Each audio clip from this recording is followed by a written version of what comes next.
Today is lesson number 2, and the subject matter of today has to do with how deep does your knee bend when you're doing the swing. This is also going to be relevant for the snatch and for the clean. Basically any movement where you're swinging the kettlebell behind you and then pushing it forward. And there is some differences of opinion, but you'll find that the differences of opinion become minimal as the level increases. In other words, there's difference of opinion when you're looking at general fitness, but as you get more into performance and sport, you'll see less and less variation. There's never exactly one method or one exactly position that is universally used, because to some degree your body levers are going to influence how much or how little you squat. Your inherent strengths and weaknesses will also influence. So if someone has long levers, if they're say tall and thin versus someone that's short and stocky, they're going to have a slightly different position. If someone has very strong legs, maybe not as strong in their back, they may do a little bit more of a squat. And if someone has a very strong back, they may use more hip flexion. So you need to find a balance that works well for your body.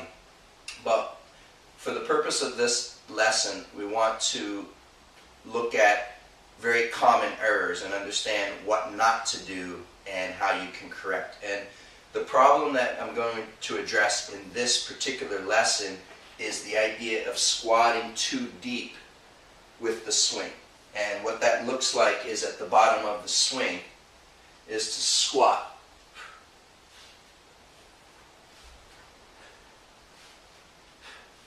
Okay. Now, first of all, this exercise is called a swing, not a squat. We do have an exercise to train the legs called a squat, and that's a squat. Okay, but this exercise is called a swing. So it has a horizontal component, a front and a back movement, versus so much of an up and down. Okay. So one reason why we don't want to overly squat is because the quadriceps, while very strong muscles, are prime movers, they're going to fatigue very readily. So if you're squatting with every swing, you're going to get a really tough workout, but you're not going to be able to sustain that for a very long time. So in terms of endurance or working extended sets, your legs are going to tire you out, and it's going to really escalate your heart rate and your breathing rate. So we don't want to use so much legs. You want to use more of your back, which is more postural, and they have more endurance. So that's one key reason. Another point has to do with propelling the kettlebell. You want to be able to use your body to propel the weight. So if I'm squatting down here, my arms are going to disengage from the body, so that as I stand up, I'm only using power from the legs and I have to pull with my arms. Instead, what I want is to keep my arms against my body, so that as I squat back, my arms are connected to my belly and my wrist is connected to the upper thigh, so that as I extend the knees and as I extend the hips, I'm actually using my body to push. Okay? So here's the difference. What we don't want is excessive squatting.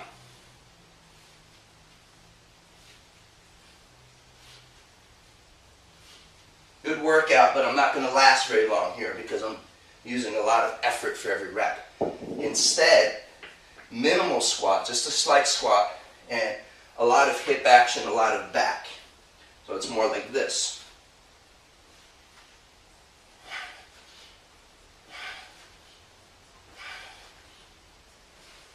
And that way I'm able to utilize my hip extension. I'm utilizing my lower body to push my arms. This, whatever you're learning in the swing, is going to extend into your snatch practice. So if you're making this mistake in the swing, the mistake's going to be exasperated in the snatch. Another point is that as you start moving to a relatively heavy bell for your body weight, so for the average man, say a 28 or a 32 kilogram kettlebell is going to be very heavy relatively if you're doing higher reps. So you don't want to just use your arm. Instead, you want to use your body to push.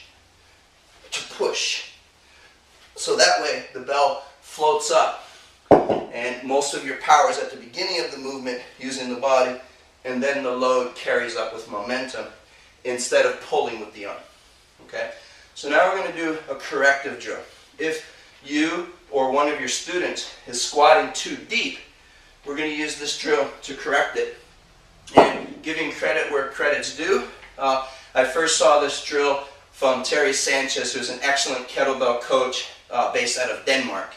So if you're in Scandinavia, specifically Denmark, you need a good coach, look up Terry Sanchez. He's got a lot of really very useful drills. So the drill is you're going to put one kettlebell here on the floor between your feet.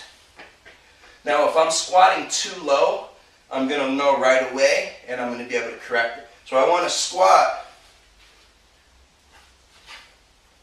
just low enough that the belt clears my pelvis, but not so low. Oh, that was too low. Okay? So again, if I go too low, it's going to hit. Okay? So that's going to give you some instant feedback. Now this session, or this lesson, will also apply to something like the clean. So from here I stand, if I'm doing the clean, okay, if I come too low, oh, there it goes, it hits. So I learned to correct that pretty quickly. Same thing with the snatch.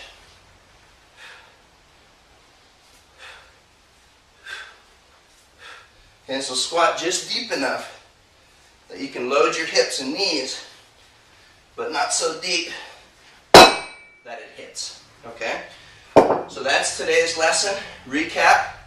You don't want to over fatigue the hips. You want to use more of your postural muscles so you have more endurance. And you don't want to disengage your arms from your body. You want to connect your arms to your body so that as you're extending for the swing, for the clean, for the snatch, you have your body pushing the arm, your arm connected to the body.